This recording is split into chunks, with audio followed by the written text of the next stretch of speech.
Hey guys, it's Will here, and welcome to the first of two Shadespire unboxings I've got for you this weekend.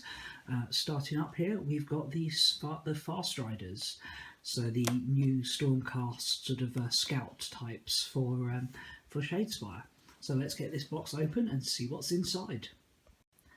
Right, so I've got the box open, and as you can see, like all of the boxes, you get two coloured plastic screws, and then a nice little wad of cards in the bottom there. So let's take a look. So the screws contain the three fighters to form the Farstriders warband. And looking at this one first, you've got some really nice pieces here. This, I think, is part of the leader. This is his front and this is his back.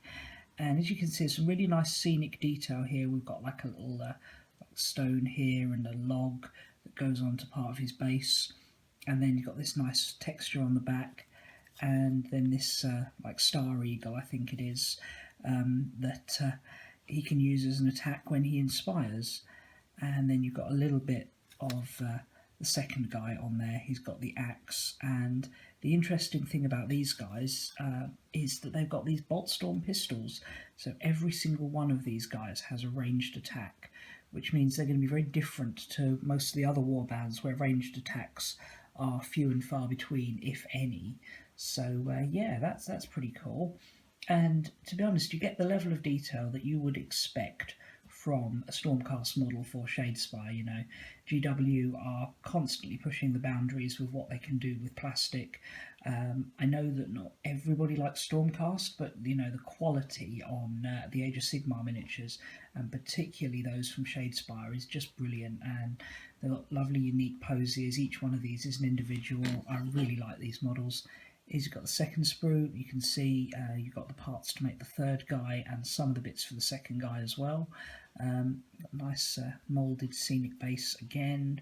Every component is unique. This guy's got a sword rather than an axe, which doesn't just have a nice aesthetic difference so you can tell who's who, but also is a different effect in game, so that's cool. I think he gets cleave when he inspires and uses swords rather than hammers on his attacks. But yeah, every single one of these is unique, both in terms of the model and in terms of the rules, which is great. And these look like they're going to be great fun to paint up. And let's take a look at the cards. Now, I'm not going to go through every card, but what I want to look at is the first the stat cards for three dudes you get in here. So, yeah.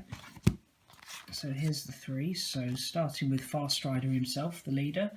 And as you can see, he's not quite as potent as the other Stormcast from the starter set. You know, he only does 2 damage rather than 3 for a 2 hammers attack, but then he's got that ranged attack and he's got better movement. He's got movement 4. He's very fast for a Stormcast, and you know, will outpace a lot of models in the game and could catch people off guard who are expecting a Stormcast to only be movement 3. And then the Inspire condition for all of these guys is the fighter ends their action phase in enemy territory. Now, it's going to be an interesting one to see how that plays out, because in theory that is relatively easy to do, you know, just to get to your opponent's territory.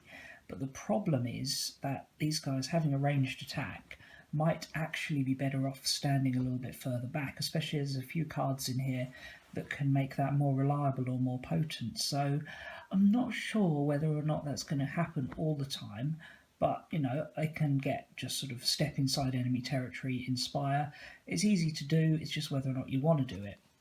When they inspire, they gain an extra defense dice, so they are going to be really tough to take down. You know, 2 shields is pretty much the best you're going to get in terms of defense without upgrades. And this guy also gains the Star Falcon attack, so it's the longest range attack in the game. It's that little birdie that sits on his shoulder. It's as potent as his pistol, and then +1 damage on a crit, so you're always going to want to use that over your pistol once you've inspired, because you get that extra damage. And yeah, not bad, you know, get the bonus defense as soon as you step into enemy territory, basically.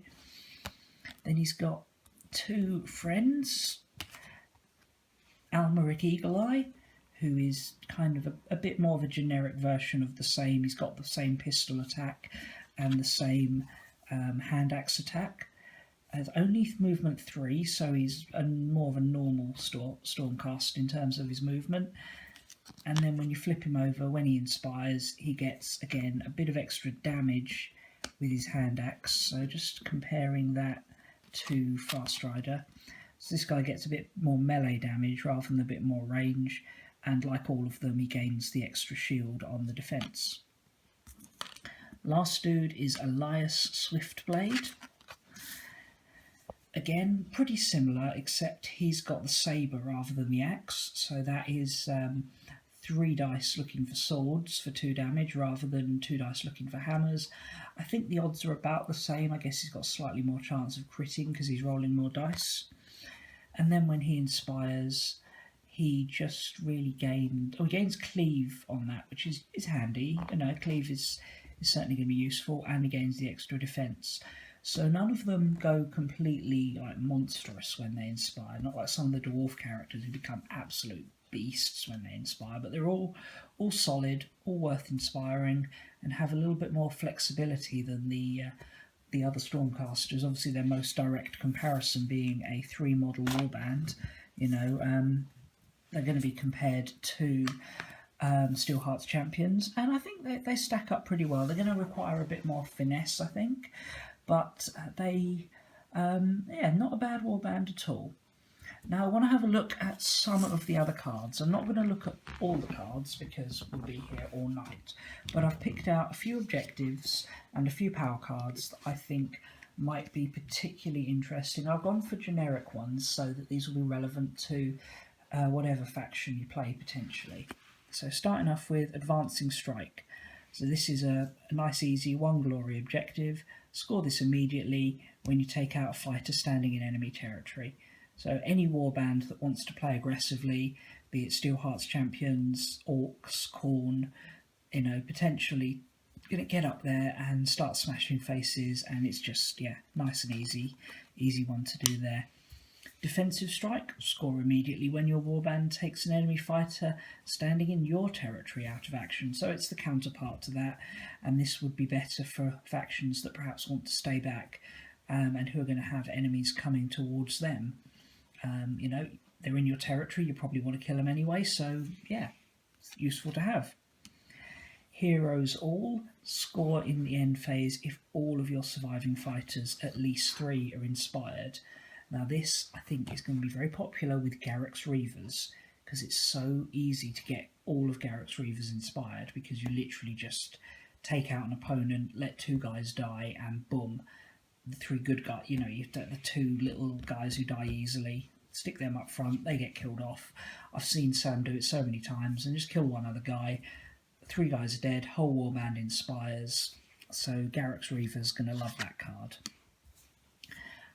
So that's some good objectives there, and there's a lot of ploys in this. Ploys and upgrades that I think are going to be really popular, and I've already seen a couple of these used against me. So Concealed Weapon, basically on a critical hit, attacks with range 1 get +2 damage. So this can make guys who are perhaps rolling 3 dice looking for swords, you know, the less potent attacks that are rolling a lot of dice, suddenly become really lethal when you get that +2 damage on the crits, because remember, if you're rolling 3 dice, you're more likely to get a crit. And yeah, it can really catch people off guard when a fighter who isn't supposed to be all that good suddenly pulls out +2 damage. A Destiny to Meet. This is nice because it gives you an option on scoring glory points without actually having to use more objective cards. Basically, if the fighter isn't out of action in the 3rd action phase, gain an additional glory point. Skaven and Undead can both really benefit from this because you can put it on a guy who can be brought back. So yeah, okay, so you've killed the Harvester, that's fine, bring him back as many times as you want, as long as the Warden's still alive. So nice little upgrade there. Regeneration. Beginning of each action phase, remove 1 wound token from this fighter.